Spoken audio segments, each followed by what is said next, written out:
नमस्कार, स्वागत है आप सभी का हमारे YouTube channel the Mumbai central में। यूक्रेन को लेकर रूस और अमेरिका के बीच जंग की स्थिति बनी हुई है। इन्वेस्टर्स को इस जंग के खतरे से डर लग रहा है और वे सुरक्षित निवेश की ओर भाग रहे हैं। इस कारण इन्वेस्टर शेयर बाजारों से लगातार पैसे निकाल रहे हैं। यूक्रेन को लेकर जारी संकट से बाजार को फिलहाल राहत मिलने की कोई उम्मीद नहीं दिख रही है। जंग की बनी स्थिति के चलते मंगलवार को लगातार 5वें दिन बाजार में गिरावट बनी हुई है। आज जैसे ही कारोबार शुरू हुआ, सेंसेक्स एक झटके में 1000 अंक गिर गया। बीएसई सेंसेक्स और एनएसई निफ्टी दोनों प्री ओपन सेशन से ही बड़ी गिरावट का इशारा कर रहे थे। प्री ओपन सेशंस में सेंसेक्स 1200 अंक से ज्यादा गिरा हुआ था। हालांकि जब सेशन ओपन हुआ तो गिरावट कुछ कम हुई और ये 999 अंक टूटकर खुला।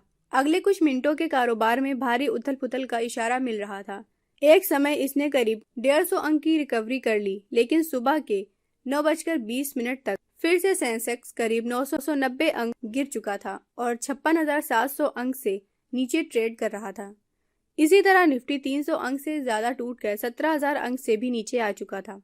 इससे पहले सोमवार को लगातार चौथे दिन घरेलू शेयर बाजारों में गिरावट दर्ज की गई। पिछले सप्ताह 5 में से 4 दिन घाटे में रहे बाजार ने इस सप्ताह की शुरुआत भी नुकसान के साथ की। सोमवार का कारोबार समाप्त होने के बाद सेंसेक्स 149.38 अंक गिरकर 57,683.69 अंक पर रहा।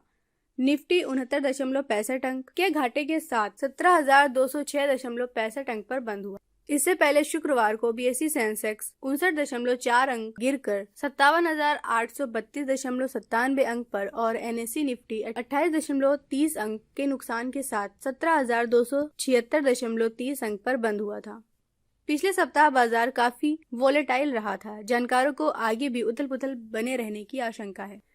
पहले खबरें आ रही थी कि यूक्रेन संकट का हल निकालने के लिए अमेरिकी प्रेसिडेंट जो बाइडेन और रूस के प्रेसिडेंट व्लादिमीर पुतिन मुलाकात करने वाले हैं। इससे बाजार को राहत मिली ही थी कि बैठक टलने की खबरें आने लगी। इसके बाद मंगलवार को अगले सुबह रूस ने यूक्रेन के 2 बागी इलाकों दोनेत्स्क और लुगांस्क को स्वतंत्र मानने का ऐलान कर दिया। रूस के इस ऐलान से जंग का खतरा फिर चरम पर पहुंच गया।